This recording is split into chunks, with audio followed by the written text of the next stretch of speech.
What advice do you have for our listeners when it comes to maybe putting those finances aside and for a moment to think about today and really what matters to the person? What I have found is that when people do retire, what often happens is they get to that age and they don't know how to enjoy it. The number one thing that we always do is do everything in our power to build in every scenario that we possibly can think of to prevent you from running out of money.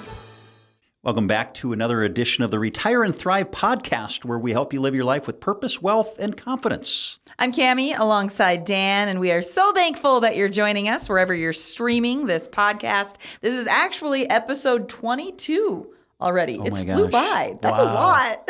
It's hard to believe we've done this 21 times. Yes, today will be 22. 22. So we are excited for that. And for anyone that's joined us, and we've actually heard from people out in the community who have thanked us for doing this. They say they like watching or listening, however they get their podcast. So we definitely appreciate that. And if you want to pass along this podcast to your friends, it's definitely a beneficial podcast for anyone interested in bettering their future with finances and doing things the right way, or at least thinking about doing things a certain way. So thanks so much for joining us. Dan, how are you? Everything's good. Good. You ask me every time how I am, and I feel like I don't reciprocate. I'm doing well. I'm always well. You I'm always always doing well. are upbeat. I'm always having a great time, Dan. I definitely am. Today we are talking about having a bigger future. And in order to have a bigger future, I must make today matter. So we're focusing on the present and how we can enjoy the present, but also maybe peek ahead at what the future holds.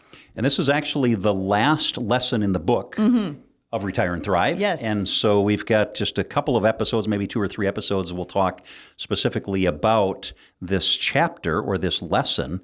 And to have a bigger future, make today matter. So why did you choose to end the book with this lesson?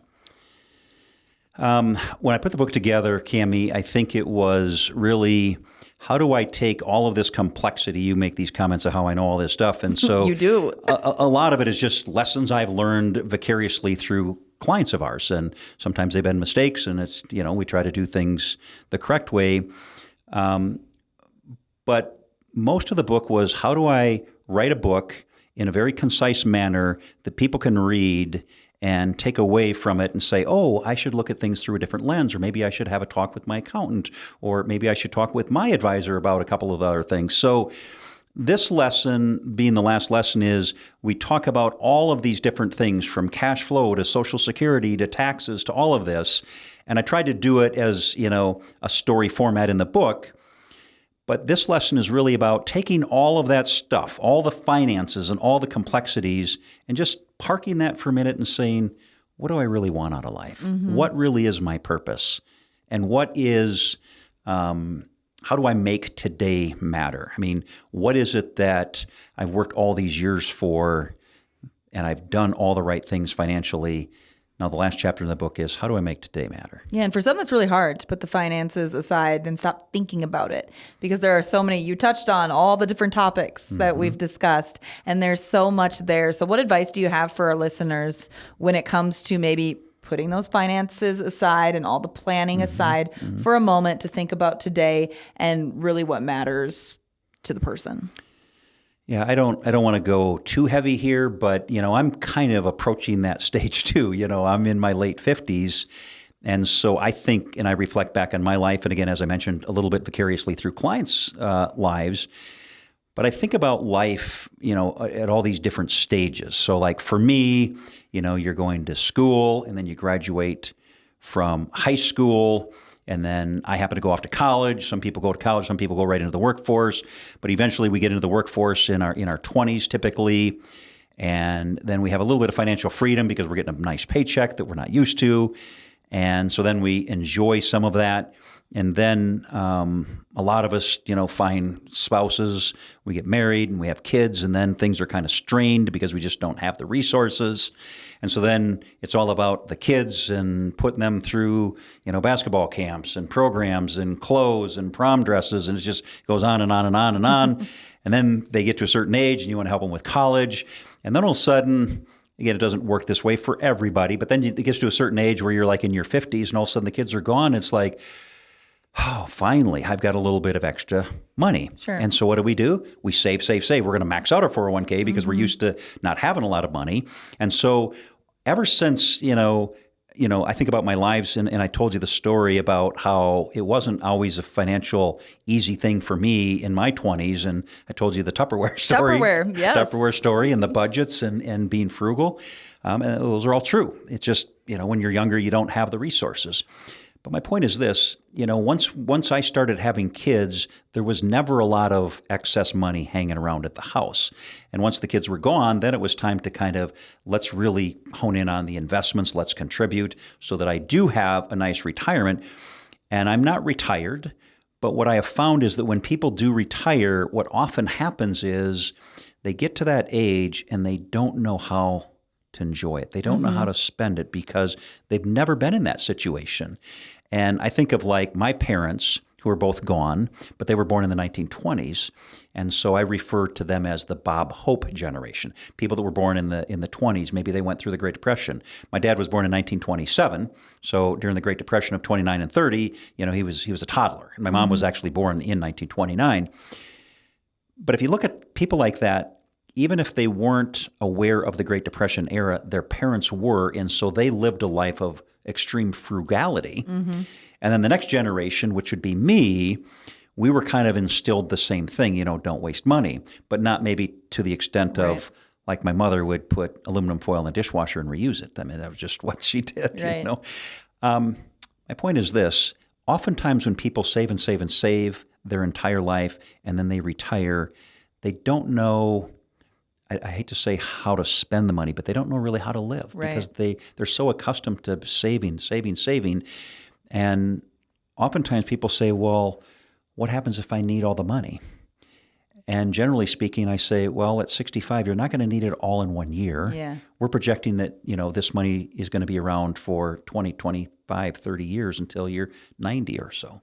Yeah. So I think that's part of this lesson is having the ability to step back and say, this is the stage you've literally worked your entire life for. And again, not to go too candid here, but it's like we've got a window once you retire to enjoy it, and that window continues to close based on health and vitality. So from that, I have two questions for you. First, does it work to put aluminum foil in the dishwasher and reuse it? Did it work? It did work. Wow. It turned a little tinge of brown, though, I will say. It I don't know did. if it's the heat or Yeah, I what was it going is. to say, sometimes it gets hot in the dishwasher, but okay, that's interesting. I'll have to try that. Two, you work with a lot of clients, and I'm sure there's many people who have kids, grandkids, and they are looking at their financial future into retirement, and they probably want to assist their family as much as they can. And I'm sure there's some people who that's all they're focused on, and maybe it shouldn't be all that they're focused on because they've done this all for themselves. And for some, I'm sure it is, and that's fine. But do you help people navigate, okay, let's have this for the family if need be, and then we need to have some that you can enjoy, because I know there's things that, if it's a man and a wife, that they want to do too. Right. I think it's all about choices. It's all about what is your desire? Is it to leave money to kids and grandkids? Is it to take some of this hard-earned money and have experiences, taking them on trips and vacations and so forth? And so when we build out these plans, we actually factor some of that in. And we've seen all different kinds where it might be, I'm taking my three sons in their 30s and, we're going to do a golf trip. Maybe we go to Florida, or it could very well be I'm taking the grandkids and everybody and we're going to go down to Florida and we're going to go down to Disney or whatever it might be. But we do build some of those things out in a plan. But what I found is that as people age, oftentimes it's not the physical things that matter to them anymore, it's the experiences. And, we often say to them, we're not in the business of telling you to give away money. We're in the business of what is going to give you happiness, when you're 80 years old and you're in that rocking chair looking back. Is it that your bank account or your investment portfolio grew to this level?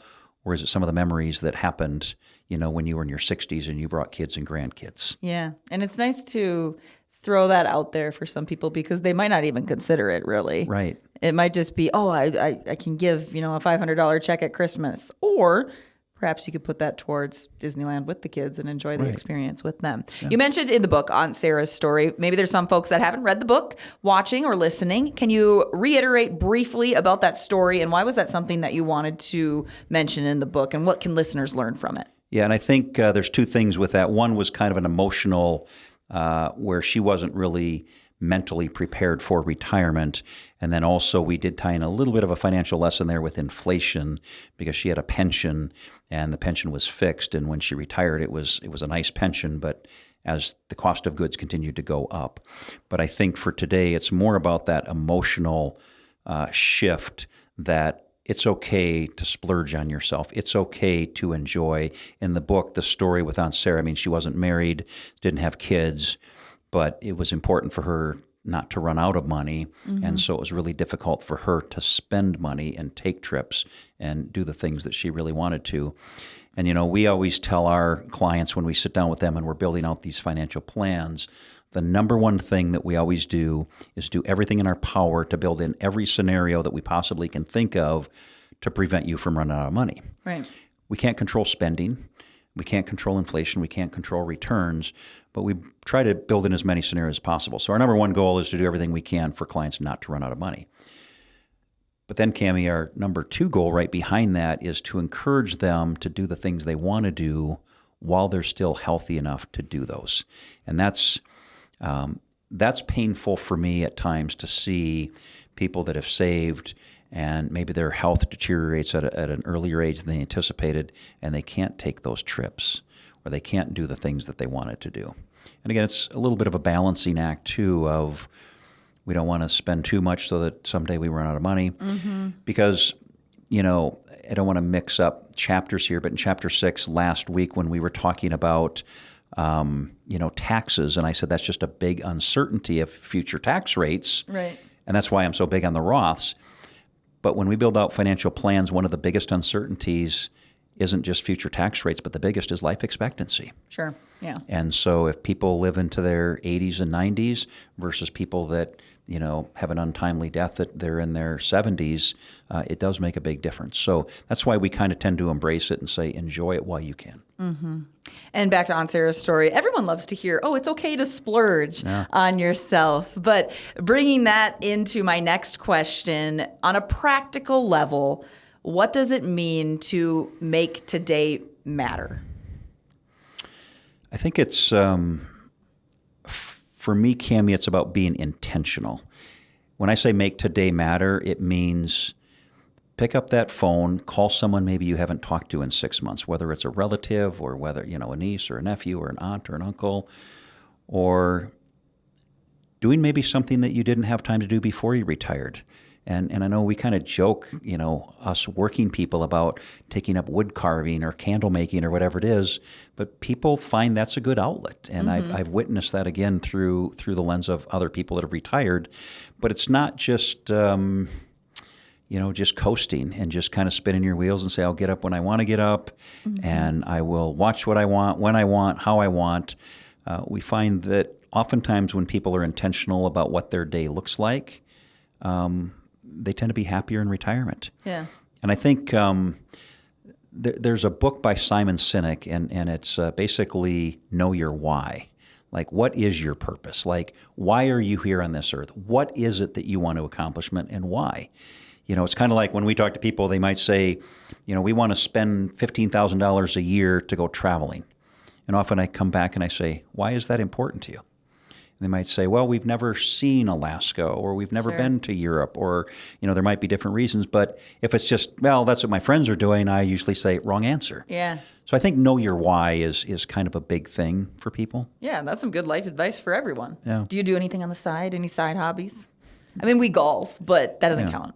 Golf, and I snow ski. And, snow skiing, yeah. That's good. That's really relaxing. That's and very different. relaxing, yeah. Yeah. I paint sometimes on the side. Oh, and you're when talking creative. I'm talking anything to make your life feel, I don't know, it's when I barely paint, but when I do, it's wild how much it just, I don't know, it feels good and it relaxes you, and it's something fun to do on the side. I would be embarrassed if I tried to paint. You can't be. See, that's the thing. Anything you create is beautiful. As long as you're having a good time and you're feeling good about I it. suppose it would relax you. Yeah, it is relaxing. It's It weird. might, not to put you on the spot, but it might be fun to bring in a painting next episode. I could. I've painted my nephews, so I paint them when they're like younger, and then I give them to them. And my sister keeps having children, so I keep having to paint these children. And my brother-in-law's like, well, Weston's old enough for you to bring him a painting, so I'm working on that right now. Yeah. Get to it eventually. But no, I think that's intentional. I mean, like you said, I think for you, you're in a high-stress job and you're constantly on the go, and that's an outlet for you. Yeah. And I will say, artistically, I'm very, very poor at things like that. I don't paint. I don't play music. I don't sing, other than the shower. Of course, everybody sings in the shower. But I would say that find your why and what that looks like. I've helped lots of clients go through kind of a process of finding their purpose in retirement. And we actually just kind of go through it. And at the end of the day, what we're really ending up with is kind of a bucket list. Yeah. And you've got a window to do that bucket list. And I think what we have found is that when we encourage people to do that, a lot of times it doesn't even involve money. It could be hiking, or it could be taking certain adventures, or it may be traveling to see, that great aunt you haven't seen in 10 years. I mean, it could be any number of things. But some of the feedback that we've gotten is that when we kind of walk through these exercises and come up with these lists, and then we put timelines on each of them, whether it's a 5-year timeline or whether it's a 1-month timeline or anywhere in between, people have commented back to me that says, it was almost like I needed permission to do that. And again, it goes back to kind of the whole purpose that I feel of life, and that is life is meant to be lived because we just don't know. Yeah. Yeah. One final question for you on this topic. You deal with a lot of folks who are looking at their finances, looking ahead to the future, trying to find their why and their purpose, and it might be very stressful. So for anyone listening, this could apply, I'm sure, but what advice do you have for folks who maybe are losing sleep at night over their finances, whether it be early on or whether it be in this stage where they're trying to figure out where they want to spend their money, and it becomes an extremely stressful time for them? How do you deal with that? What advice do you have?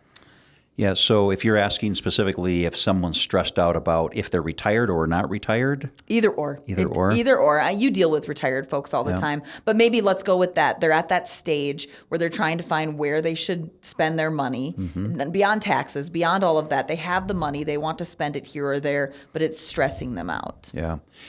I think the first advice I would give is that, like in our space, in the financial advising world, technology has been such a massive game changer, Kamie. Yeah. We can create so many different scenarios, whether it's assuming different tax brackets, assuming different spend rates, assuming different rates of return, assuming different life expectancy. We can build in all these different scenarios.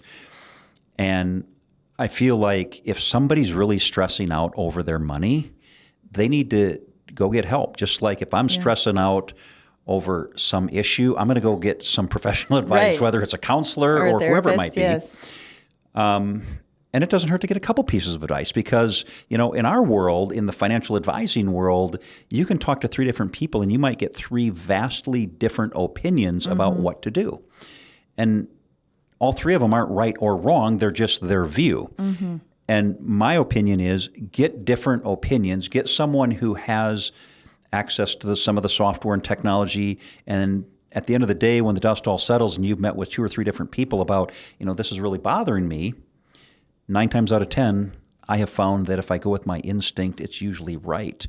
But don't harness this stuff on your own is what I'm trying to tell you. And it's no different, again, on a personal level. If I'm struggling with an issue, I'm either going to vent to a friend or maybe I do need to go see professional guidance for that. Yeah, and some of the software is so incredible and the accuracy of it and the different things that you can calculate. I'm sure for you over the years, it's just been a game changer when it comes to helping clients. And for me, again, in full disclosure, we've got a lot of young advisors at our firm, and they run circles around me. And I'm okay with that. It's like, but it's good to have them there to help you along the way and show you different things. But yeah, you're exactly right. And they're continuously updating the software. Yeah. Whether it's, with the recent tax bill, that was set to sunset, that got changed. I mean, our tax software literally within 24 hours said we've already made all of the adjustments to account for it. So then we could rerun all the scenarios that we had built in, anticipating tax rates were going to go higher prior to the bill passing. But yeah, it's absolutely incredible that the software that we have access to today, and it's continuously getting better and better. And, it's the same thing like in the medical world, just the medical advances. And I can't remember all the statistics, but it's like there's been more advancement in the medical world, in medical technology in the last 5 years than the previous 50 years. Right. And it's kind of same in our world. It's just Impressive. like all of the technology that's come together. And of course, now we've got AI that can incorporate a lot of this also. But yeah, it definitely has been a game changer for a lot of our clients and a lot of other advisors in our space to create different scenarios that, again, back to your original question, just go ask. Yeah. Just there's a lot of firms out there that you can visit with and say, I'm just struggling with this area, whether it's taxes or whether it's cash flow or whether it's concerns of inflation. Or we often, people say to us, well, what happens if I go into a nursing home? What does that look like? And so, yeah, I would say just be intentional and get up and knock on a few doors and interview. Sure.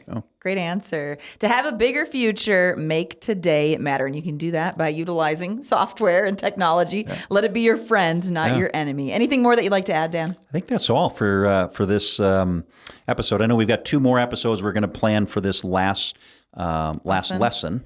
So we'll see you back here next week. Next week. Yes. Thanks again for joining us. Please pass along this information to any of your loved ones, anyone heading into retirement, or have them stop by, listen to our podcast wherever you get your podcasts. Have a great day. We'll see you next week. Fortress Financial Group LLC is a registered investment advisor. Advisory services are only offered to clients or prospective clients where Fortress and its representatives are properly licensed or exempt for licensure. The opinions voiced in this material are for general information only and are not intended to provide specific advice or recommendations for any individual. All indexes are unmanaged and may not be invested into directly. Investing involves risk, including loss of principal.